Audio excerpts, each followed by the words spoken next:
Meus irmãos, abramos a palavra do Senhor na carta de Paulo aos Romanos, capítulo 8. Romanos, capítulo 8.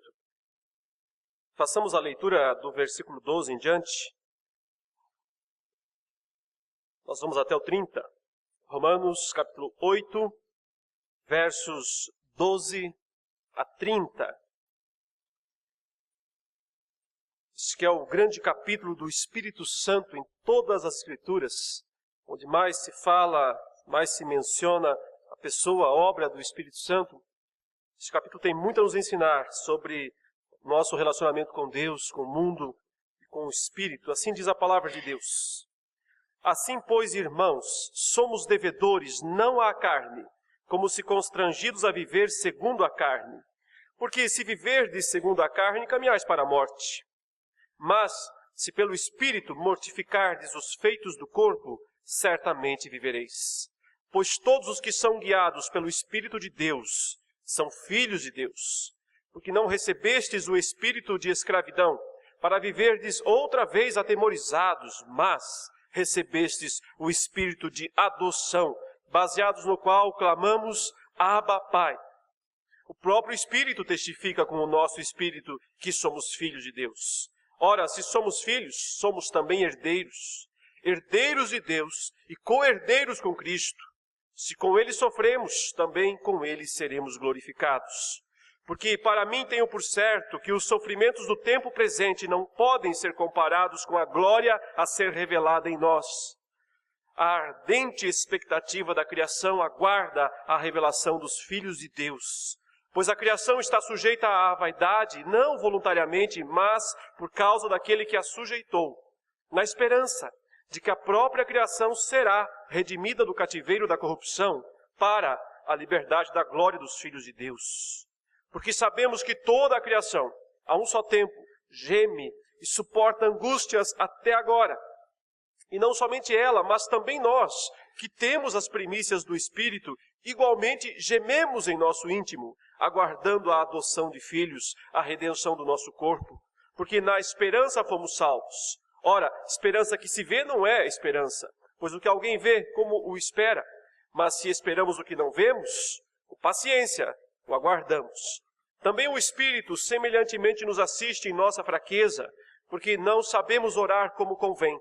Mas o mesmo Espírito intercede por nós sobremaneira, com gemidos inexprimíveis. E aquele que sonda os corações sabe qual é a mente do Espírito, porque segundo a vontade de Deus é que Ele intercede pelos santos. Sabemos que todas as coisas cooperam para o bem daqueles que amam a Deus, daqueles que são chamados segundo o seu propósito. Porquanto aos que de antemão conheceu, também os predestinou para serem conformes à imagem de seu Filho, a fim de que ele seja o primogênito entre muitos irmãos. E aos que predestinou, a esses também chamou, e aos que chamou, a esses também justificou, e aos que justificou, a esses também glorificou. Quero chamar sua atenção inicialmente para três palavras semelhantes que nós encontramos nos versículos 22, 23 e 26. A palavra gemer. Gemido. Há um gemido aí no verso 22, também há um no verso 23, e igualmente no versículo 26. E eu quero falar nessa noite sobre esses três gemidos aí de Romanos capítulo 8, o que eles significam, porque ele fala do gemido da criação, do gemido dos redimidos, os cristãos, os crentes, e fala também do gemido do Espírito Santo. E esses três gemidos, portanto, são muito emblemáticos aqui nesta passagem, porque desde o começo do capítulo 8, o apóstolo Paulo está falando sobre a vitória que o crente experimenta na vida espiritual, a partir do momento que ele foi regenerado por Cristo. Se vocês lembrarem da leitura do capítulo 7 de Romanos, todo mundo já leu esse capítulo, ele é difícil, ele é complexo, mas o tom do capítulo 7 é, por vezes, muito negativo, né? Ao ponto de, se você observar, lá no finzinho do capítulo 7, Paulo dizer, no verso 24, desventurado homem que sou, quem me livrará do corpo desta morte? Uma expressão que denota um profundo desespero, né? desventurado, que homem mais sem bem-aventurança, o contrário da bem-aventurança, infeliz homem que sou. Quem me livrará do corpo desta morte? E a descrição que Paulo faz no capítulo 7 é de um homem que tenta obedecer a Deus, mas não consegue. Alguém que procura fazer o que é certo, porque uma vez que conhece a lei de Deus, então sabe que esta lei faz exigências. Mas exigências que o homem reconhece como justas e, no entanto, inalcançáveis, impossíveis de serem plenamente satisfeitas. Por isso, então, o capítulo termina, o 7, com essa declaração de desventurança. Desventurado homem que sou, quem me livrará do corpo desta morte? Então, o capítulo 8 mostra quem nos livra do corpo desta morte, mostrando então como o crente regenerado experimenta a vitória sobre o pecado, uma vitória primeiramente jurídica e em segundo lugar prática. Jurídica por quê? Porque através da redenção que há em Cristo Jesus, aplicada na vida do crente, ele está justificado diante de Deus. Então, não há mais condenação. É assim que Paulo começa o capítulo 8. Não há mais condenação para aqueles que estão em Cristo Jesus. Então, Cristo, através do Espírito Santo, resolve para nós o problema jurídico do pecado. Mas, em segundo lugar, também ele resolve para nós o problema prático do pecado. Ou seja, como vencer o pecado na vida diária, na vida prática. Como não ser mais aquele desventurado homem. E então ele vai falar sobre o papel do Espírito Santo em todo este processo. Por isso eu disse que este é o grande capítulo do Espírito Santo nas Escrituras. Em outro lugar se fala tantas vezes, tão longamente a respeito da pessoa e da obra do Espírito Santo. O que Paulo diz então é que através da regeneração que um crente experimenta, ele então é livrado da lei do pecado e da morte. E então, agora, ele tem os recursos, as condições necessárias para poder vencer o pecado também no dia a dia. Ele tem o poder de Deus para isso, concedido através da habitação do Espírito Santo. É claro que Paulo não ignora as lutas que vão existir o tempo todo. A insistência do pecado e dos resquícios da velha natureza que ainda estão em nós, de aparecerem, sempre aparecerem. E por isso também um dos termos usados aqui é sofrimento. Era de se esperar que um regenerado não experimentasse mais sofrimento, não é? Mas ao contrário, ele vai dizer que uma vez que alguém é regenerado, então o sofrimento vai ser inevitável. Inevitável por quê? Porque ele já experimentou o gostinho do mundo vindouro. Já experimentou o gostinho daquele mundo futuro, onde não há mais dor, onde não há mais choro, onde não há mais pecado, onde não há mais maldição. Mas ele ainda não pode adentrar as portas daquele mundo vindouro. Ele ainda precisa, o crente ainda precisa viver aqui neste mundo, em meio a todos os gemidos, em meio a todos os sofrimentos da era presente. Veja como o apóstolo Paulo faz uma comparação interessante aqui a partir do versículo 12, quando ele fala sobre filhos que deixaram de ser escravos, deixaram de ser servos, que pela regeneração, pela habitação do Espírito Santo, passaram a ser filhos de Deus. Qual é a certeza? Qual é a certeza que um crente pode ter de que ele de fato pertence ao Senhor, de que ele de fato pertence a Deus? Paulo diz, o testemunho interior, íntimo do Espírito Santo. Ele diz, nós não recebemos um espírito de escravidão, mas nós recebemos um espírito de adoção, baseados no qual clamamos, Abba, Pai. Essa palavra Abba é uma palavra aramaica, que aqui ela foi transliterada em meio ao texto grego do Novo Testamento, se manteve então o mesmo som, o mesmo estilo de escrita da palavra aramaica, que era utilizada pelas crianças para falar com seus pais, com seu pai, na verdade. É uma palavra que denota intimidade, não é uma palavra formal. Por exemplo, grosso modo podemos dizer que em português nós temos também duas palavras, uma mais formal, uma menos formal, isso também varia de região para região, mas geralmente pai é a palavra formal e papai é a palavra mais informal, mais íntima. A palavra então que seria semelhante a esta, Abba, aqui, seria justamente papai. A palavra que mostra a maior intimidade, a maior proximidade do filho, criança, com o seu pai. Então ele diz, o Espírito Santo nos leva a clamar por nosso Pai, nestes termos íntimos. Porque ele testifica, diz o verso 16, ele testifica com o nosso espírito que somos filhos de Deus. Como é que alguém sabe que é um filho de Deus? Em última instância, a evidência última e decisiva e definitiva para alguém poder dizer, eu sou um filho de Deus, é se ele tem no seu íntimo, no seu coração, lá no seu espírito, este testemunho. Por isso, a certeza da salvação é uma coisa muito pessoal, extremamente íntima, extremamente particular, privada, porque nós não podemos averiguar isto na vida do próximo. Nós não temos como ouvir o testemunho do Espírito Santo na vida do outro.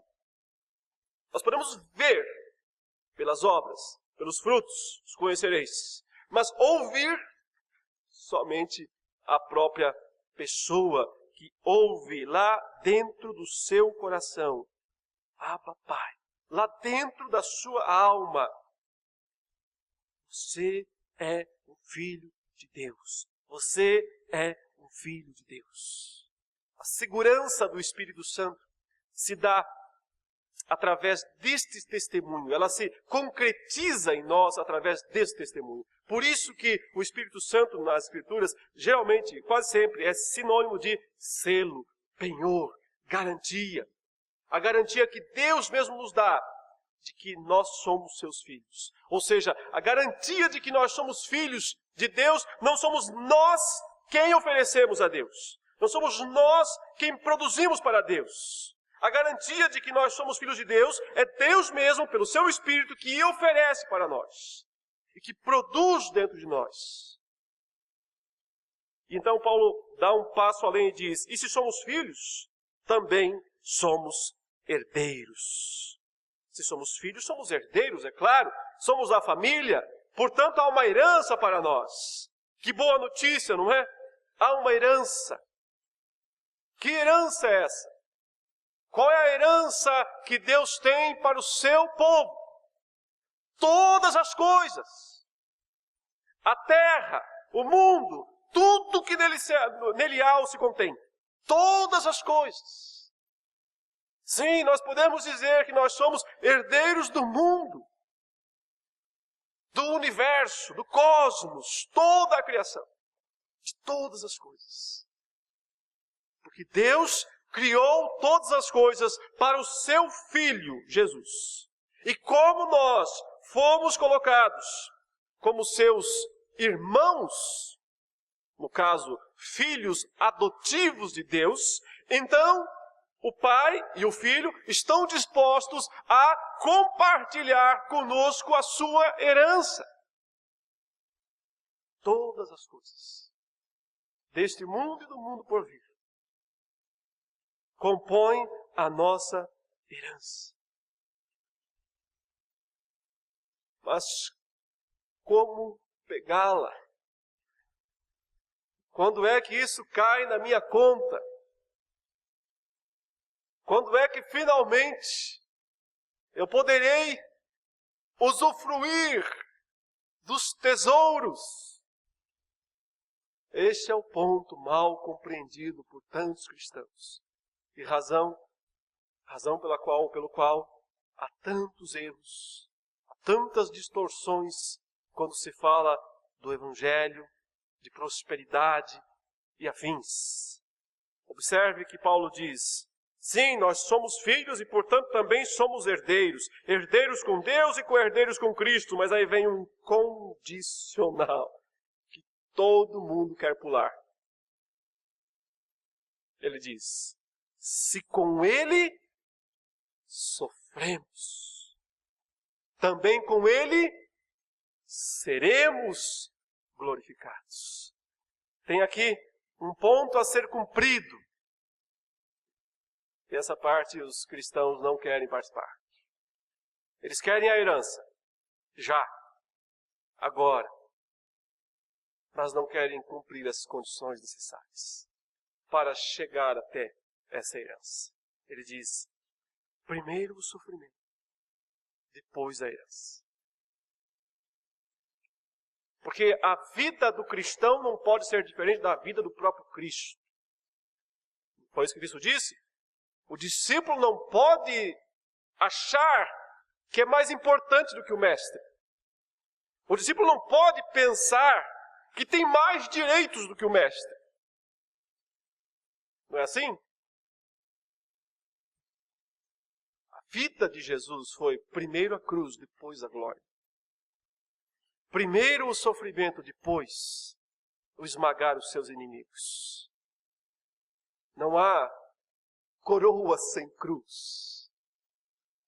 Não há herança sem sofrimento. Mas então o apóstolo Paulo diz: mas isso não elimina a nossa confiança, a nossa certeza. Porque o verso 18 explica algo importante para nós. Ele diz: porque para mim tenho por certo. E aqui a expressão é: isto para mim é lógico.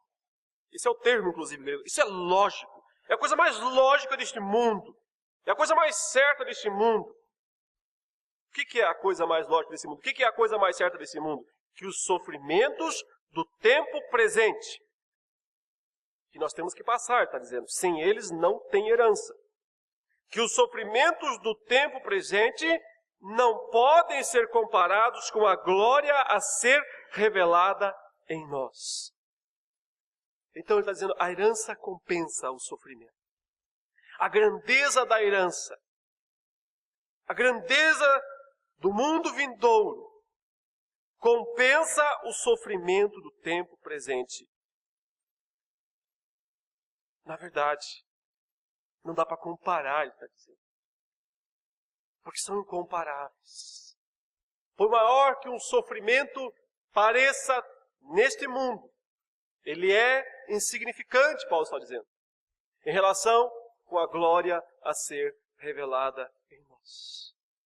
Tanto em intensidade quanto em duração. Tanto em intensidade quanto em duração. Porque todo sofrimento do tempo presente não é tão intenso, nunca será tão intenso quanto a alegria do mundo vindouro. E nunca será tão extenso. Pode durar uma vida que não significa nada perto da eternidade. Por isso ele diz, não dá para comparar uma coisa com a outra. Entender a glória da herança minimiza os efeitos da dor, do sofrimento no tempo presente. E então ele passa a falar dos 3 gemidos, e é sobre isso exatamente que eu quero concentrar agora a exposição. Inicialmente ele diz que existe uma expectativa ardente de toda a criação, do mundo, da natureza. Ela aguarda de forma ardente a revelação dos filhos de Deus. E ele explica então, porque a criação, o mundo, a natureza, as árvores, os animais, a terra, as montanhas, tudo, o fogo, o gelo, a neve, o vapor, todas as coisas que Deus criou, foram sujeitadas à vaidade, diz aqui, à corrupção. mas não voluntariamente, ou seja, não foi o mundo que decidiu cair, não foi o mundo que decidiu se corromper. Na verdade, a corrupção foi imposta sobre o mundo, foi imposta sobre a criação. Por que motivo e de que maneira? Ele diz, por causa daquele que a sujeitou. Quem foi que sujeitou a natureza, sujeitou a criação a um estado de corrupção? Foi o diabo? Não. Foi o ser humano? Não. Ambos participaram, mas diretamente, quem fez isso foi Deus. Quando, pelo pecado do ser humano, incentivado pelo diabo, Deus disse, visto que isto fizeste, maldita é a terra por tua causa. Quando Deus amaldiçoa a terra que Ele mesmo criou por causa do homem, por causa do pecado do homem, então esta terra, esta criação passa a estar sujeita ao cativeiro da corrupção. É por isso que na natureza existe morte, existe dor, existe sofrimento. Apesar da visão romântica de tantos naturalistas sobre a natureza como um lugar maravilhoso, perfeito, ela não é. Ela é caída. Sim, ela revela a glória de Deus. Sim, ela revela alguns dos atributos de Deus. Mas, por exemplo, não revela o modo como Deus salva os seres humanos. Ela é caída. A natureza geme, ele diz aqui, suporta dores, sofrimento. Eis as razões de tantos descontroles naturais. De um lado do mundo, muita chuva. Do outro lado, muita seca. Às vezes de um próprio país ou de um próprio estado. Num lugar nós temos grandes catástrofes naturais. No outro nós vemos sistemas se corroendo e corrompendo dia após dia. Há uma maldição divina sobre a terra, sobre a criação. Somente lá no novo céu e na nova terra, como diz o capítulo 22 de Apocalipse, não há mais maldição.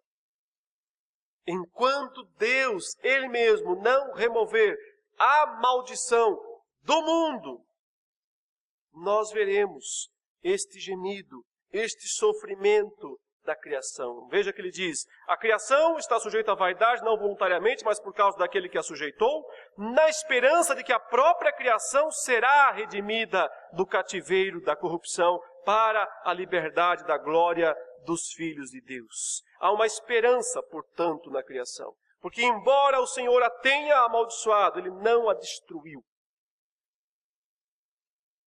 Então o próprio Deus, através do Espírito, tem prometido à criação uma restauração.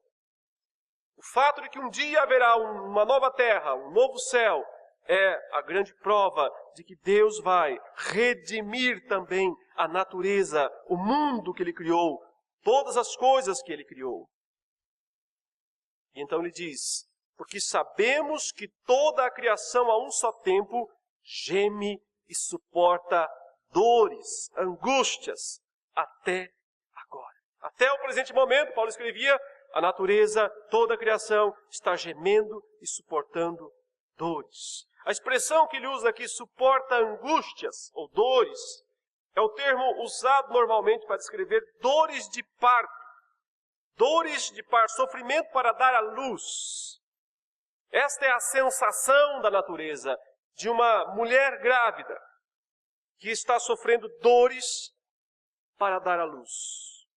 Então é nisto que reside a esperança. Portanto, este gemido da natureza não é um gemido de desespero, mas é um gemido de esperança. Não é igual o gemido daqueles que estão no lago que arde com fogo e enxofre, né? Onde há choro e ranger de dentes. Porque lá não há esperança. É O gemido de quem sabe que há algo melhor, de que está preparado algo muito melhor. E então anseia por isso, deseja ardentemente experimentar isso. É assim que nós passamos, ou devemos passar a ver, as conturbações naturais de um lado positivo também. Elas são as dores de parto de um novo mundo que precisa nascer. Elas são as dores, o sofrimento. Porém, depois do sofrimento, quando cessa o sofrimento, então há uma nova vida. Então nasce uma criança, essa é a ideia.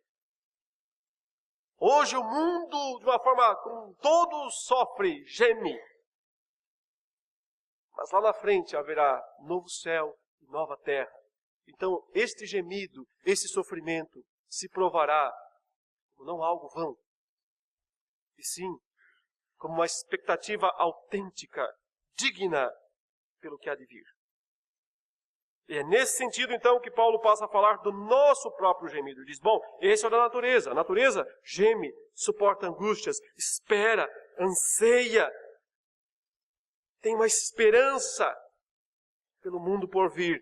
Nós também, ele diz, e não somente ela, verso 23, mas também nós, que temos as primícias do Espírito, igualmente gememos em nosso íntimo, aguardando a adoção de filhos, a redenção do nosso corpo. Em consonância, portanto, com o gemido da criação, Paulo diz, também nós, cristãos, crentes, gememos em nosso íntimo. E, novamente, este não é um gemido de desespero, mas é um gemido de expectativa, um anseio, um desejo forte, ardente de experimentar o mundo por vir. Note que ele diz, nós que temos as primícias do Espírito. Primícias é um termo amplamente usado na Escritura, com vários significados. O principal deles é a primeira parte de uma grande colheita. Uma amostra grátis de algo muito maior que vai ser recebido depois. Ou seja, se o Espírito Santo habita em nós, e no próprio texto, no versículo 9, ele diz, se alguém não tem o Espírito de Cristo, tal não é dele. Portanto, não tem duas classes de crentes na igreja, um já batizado com o Espírito, outro não batizado com o Espírito. Se uma pessoa não é batizada com o Espírito Santo, não é crente. Tem crente tipo 1 e crente tipo 2. Ou crente tipo A e crente tipo B. Se alguém não tem o Espírito de Cristo, Paulo diz em Romanos 8:9, está fora. Não está no corpo. Não faz parte da igreja. Pode estar na igreja. Pode ser membro de alguma igreja. Mas não é crente verdadeiro. Não pertence ao Senhor. Mas quem tem o Espírito, esse é filho de Deus. Esse nasceu de novo. Esse vence a carne na batalha, na luta. Mas geme também. E o ponto deste gemido é justamente porque já experimentou um pouquinho, já tem um tira-gosto. Já tem um tira-gosto do mundo vindouro. E quem, preste atenção nisso, quem já teve um tira-gosto do mundo vindouro, não consegue mais se satisfazer com este. Quem já teve um tira-gosto daquele mundo, nunca mais aqui neste mundo estará plenamente satisfeito. Porque não dá para comparar. Não dá para comparar o que nós podemos experimentar aqui nesta terra, nesta era, neste corpo, com o que Deus reservou para o seu povo no mundo vindouro. Acontece que o Espírito Santo, dentro do nosso coração, derramando o amor de Deus, como diz o capítulo 5, no nosso coração, Ele já nos deu um gostinho do mundo vindouro. E é por isso, meus irmãos, que não dá para ser plenamente feliz nesta terra, neste mundo. Muitos crentes estão buscando desesperadamente a felicidade, achando que ela é possível aqui nesta terra. Se alguém encontrar a plena felicidade aqui nesta terra, significa que nunca experimentou o gostinho, o tira-gosto do mundo vindouro. Significa que nunca experimentou a obra do Espírito Santo em seu coração. Por isso, aí está um teste bem simples para você aplicar à sua própria vida. O que é que te faz feliz? Se a sua felicidade, de repente, está muito alicerçada nas coisas do seu mundo, da sua vida, da sua profissão, até mesmo das coisas nobres, como a família, a igreja, talvez o gostinho do mundo vindouro se apagou da sua língua. Então você só sente este aqui mesmo. Mas quem provou das primícias do mundo vindouro sabe que todo o prazer ou toda a alegria que nós sentiremos aqui nesta vida sempre serão incompletos, parciais, deficientes. Até porque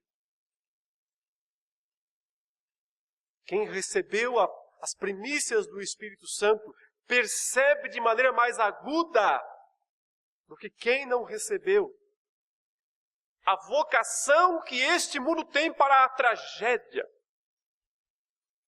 Percebe de maneira mais intensa a realidade do mal, da corrupção em toda a sociedade e em nós mesmos. Porque não pense que essa luta ou essa visão é externa.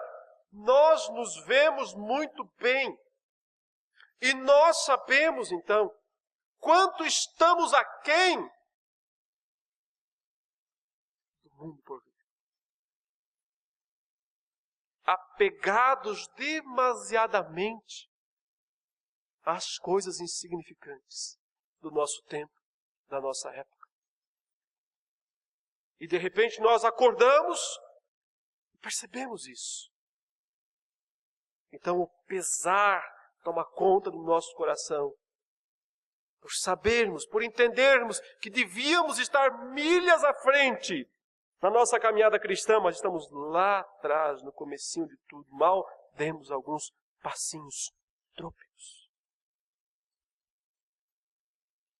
Quem experimentou, meus queridos, a glória do mundo por vir, já teve um gostinho disso pelo Espírito Santo, só tem um gemido. Mas este gemido não é de desespero. É um gemido de esperança, de expectativa, ardente expectativa por experimentar aquilo para o que fomos feitos. Paulo diz aqui, a redenção do nosso corpo. Sim, porque nós já recebemos, já foi implantado em nós o princípio da vida espiritual chamado de regeneração. Isso já é patrimônio nosso. Mas um tesouro, como diz Paulo em 2 Coríntios 4, não é? Em vasos de barro. Um tesouro que vasos de barro não comportam. É isso que nós somos, vasos de barro que receberam o Espírito Santo. Um tesouro totalmente incomparável. Vasos indignos não merecem armazenar tal tesouro. Então o que nós queremos que os vasos sejam renovados. Que os vasos sejam revestidos de ouro. Com uma figura aqui, é claro, apenas. Experimentem a restauração. Por isso nós gememos. Um gemido, ele diz aqui, de expectativa ardente. Por isso nós esperamos, ele diz aqui no versículo 24 e 25. E o termo que ele usa aqui é: esperamos não de cabeça baixa.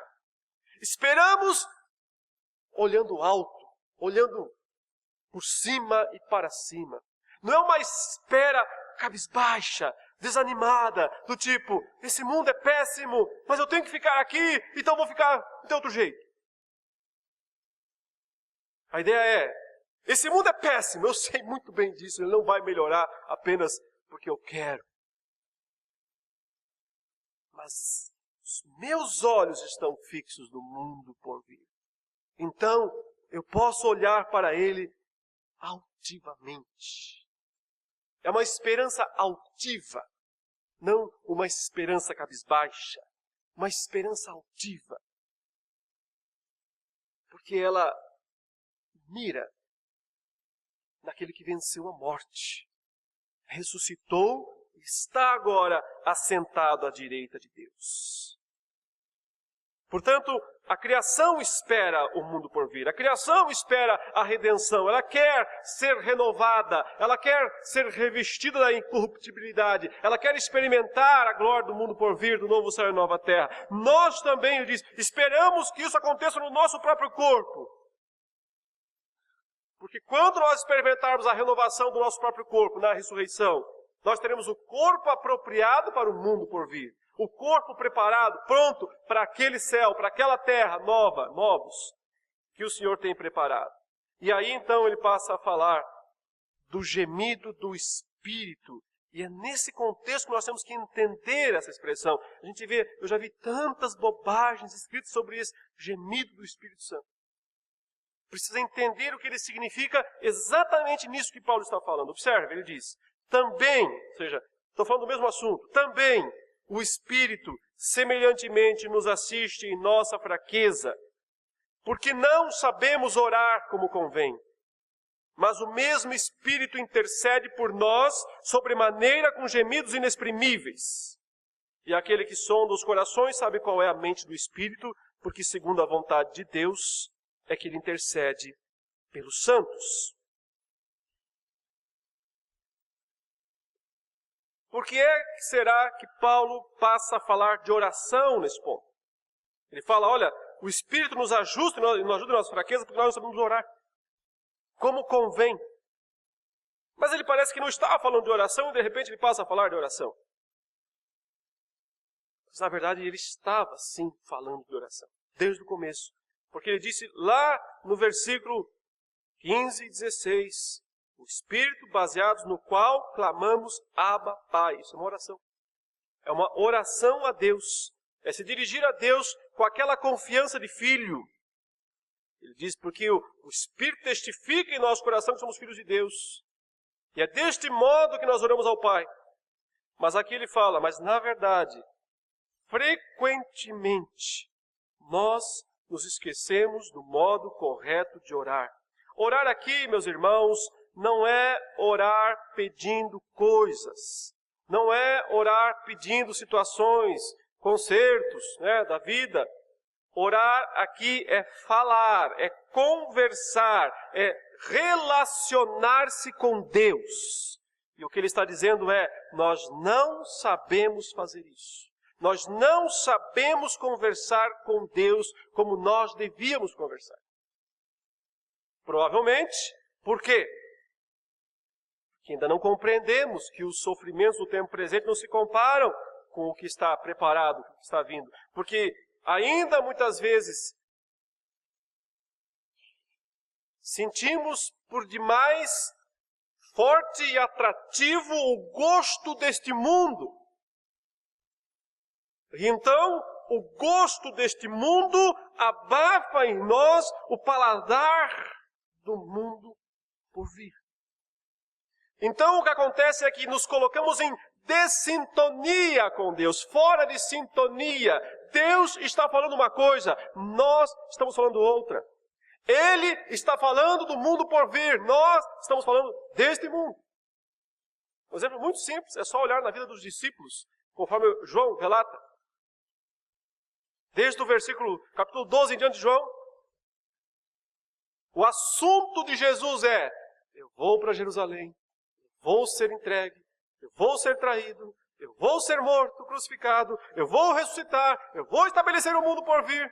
Esse é o assunto de Cristo. Qual dos discípulos? Quem será de nós aí que vai ser o primeiro-ministro? Quem será de nós aqui que vai ter o cargo mais importante no reino que agora, lá em Jerusalém, ele vai estabelecer? Quem de nós será que vai sentar à direita? Quem será que vai sentar à esquerda? Isso é estar fora de sintonia. O Senhor falando da necessidade do sofrimento, da morte, da ressurreição, para estabelecer o mundo vindouro. Os discípulos dizendo: vamos fugir do sofrimento, vamos fugir das dificuldades, vamos estabelecer um reino em Jerusalém, vamos reinar com ele, vamos assentar em tronos, vamos ter boas casas, boa comida, muitos serviçais para nos servir. Seremos os mais importantes. Para que eles possam entender, Jesus inverte a situação. Em João 13, ele tira o manto, pega a toalha, pega a bacia e vai lavar os pés. Isso é uma atitude drástica. Talvez assim vocês entendam o que eu estou falando. Talvez vocês entendam, então, que para ser Senhor tem que ser servo. E que para obter a coroa tem que ir à cruz. Para receber a herança tem que enfrentar a dor. Talvez assim vocês entendam, mas não entenderam. Ele terminou de lavar o pé, levanta e eles continuam falando. Quem será que vai ser o mais importante entre nós, hein?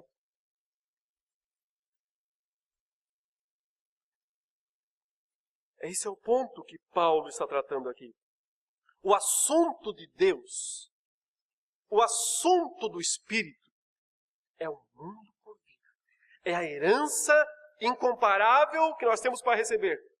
O nosso assunto é querer receber a herança logo. O nosso assunto é querer resolver os problemas da nossa vida, do nosso dia a dia. O assunto de Deus é o mundo. O nosso assunto é o nosso mundinho. As nossas situações particulares. Então, só gemendo o Espírito Santo para fazer essa linha cruzada aí, ter conexão. É por isso que ele fala, o Espírito também geme. Porque o Espírito também anseia pelo mundo por vir. O Espírito também anseia por aquela livre comunicação.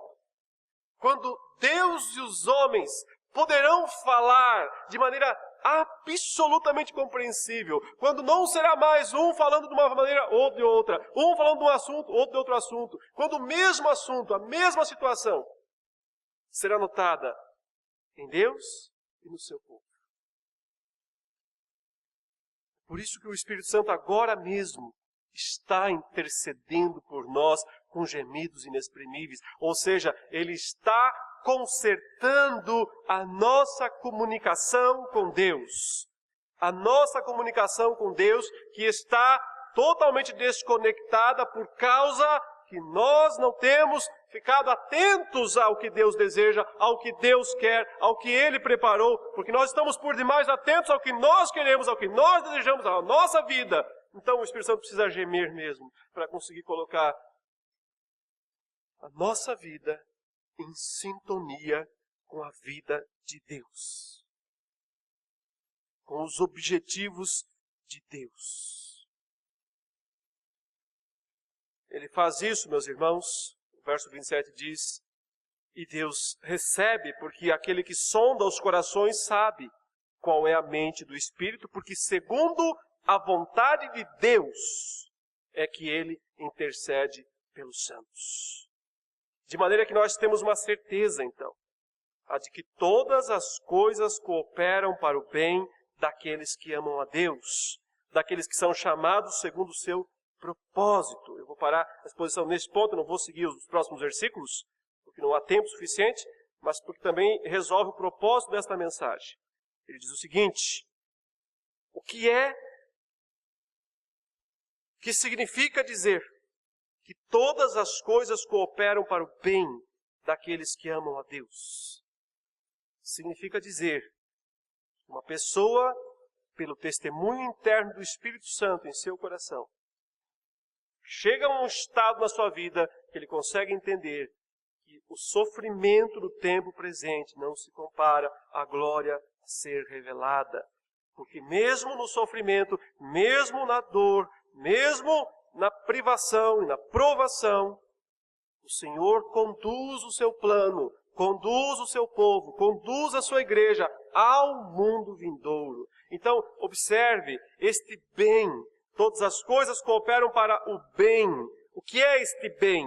É o bem supremo, é o bem final. A pergunta é: quando é que nós podemos usufruir este bem? Ele é a herança. Não podemos usufruí-lo agora. Agora, nós sabemos da existência dele. Ou seja, mesmo em meio à dor, mesmo em meio ao sofrimento, eu sei da existência do bem. Mas dizer que eu posso experimentar o bem, este bem, agora, em meio ao sofrimento, não é isso que o texto está querendo dizer. O que eu experimento, o que você experimenta é o sofrimento. Não é possível descaracterizar isso. Continua sendo dor, continua sendo sofrimento. O que há é a certeza de que esse sofrimento, esta dor, não é sem razão, não é aleatório, não é sem propósito, não é uma coisa louca. É algo planejado. Ou melhor, em cooperação. Mas em cooperação com quem? Porque para algo cooperar tem que ter duas coisas. Uma coisa sozinha não coopera. Para que algo coopere, tem que ter dois lados agindo. Qual é o lado que coopera com o sofrimento? É o Espírito Santo de Deus. É Ele, portanto, que faz com que, une-se, portanto, ao sofrimento do tempo presente e conduz o propósito de Deus ao seu cumprimento para a glória por vir a ser revelada em nós. Há três gemidos: o da natureza, o do crente e o do Espírito. E os três são uma só coisa.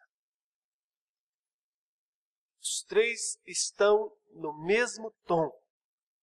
Uma só música, uma só melodia. Porque todos os três representam a expectativa do mundo vindouro. Do momento quando Deus cumprir suas promessas. Do momento quando Deus renovar todas as coisas. Então não haverá mais pranto, dor ou qualquer forma de sofrimento. Esta sintonia é algo que nós crentes precisamos buscar mais. Uma sintonia possível apenas através do Espírito Santo, que nos dá o conhecimento, então, não exatamente dos motivos presentes, terrenos dos sofrimentos. Não é isso que ele promete. Mas a explicação final para eles.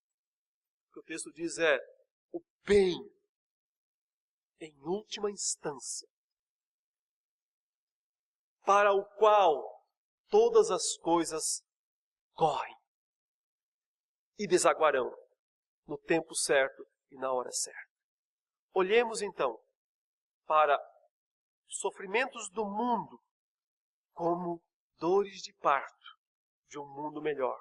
Olhemos também para nosso próprio gemido de insatisfação neste mundo e de expectativa pelo vindouro, como um testemunho, uma evidência do Espírito Santo clamando no nosso coração, Abba, Pai. Lembremos que o grande objetivo do Espírito Santo que habita em nós é nos colocar em sintonia com Deus, para falar o mesmo assunto dele. Assim seremos entendidos, assim também compreenderemos mais o que Deus espera de cada um de nós. Acima de tudo, lembremos, todas as coisas existem para a glória de Deus e para ela cooperam. E nisso também está o nosso bem. Vamos orar? Deus, ó Pai, nós queremos te agradecer, porque a habitação do Espírito Santo em nós nos dá uma certeza absoluta, a da nossa herança. Quão bela é a nossa herança!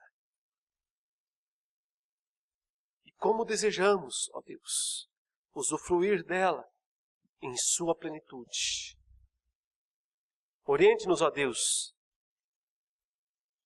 Ilumine-nos, ó Pai, para que nós possamos também compreender a razão dos sofrimentos do tempo presente.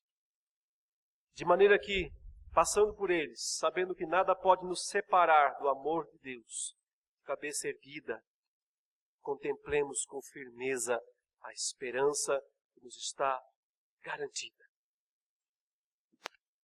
Console aqui, ó Deus, aqueles que têm passado por sofrimentos pessoais, lutas. Ajude-os, ó Deus, a se levantar, a andar firme de cabeça erguida em direção ao reino, ao mundo vindouro. Ajude aqueles, ó Pai, que perderam a sensibilidade, só sentem os gostos deste mundo. Livra-os desta prisão,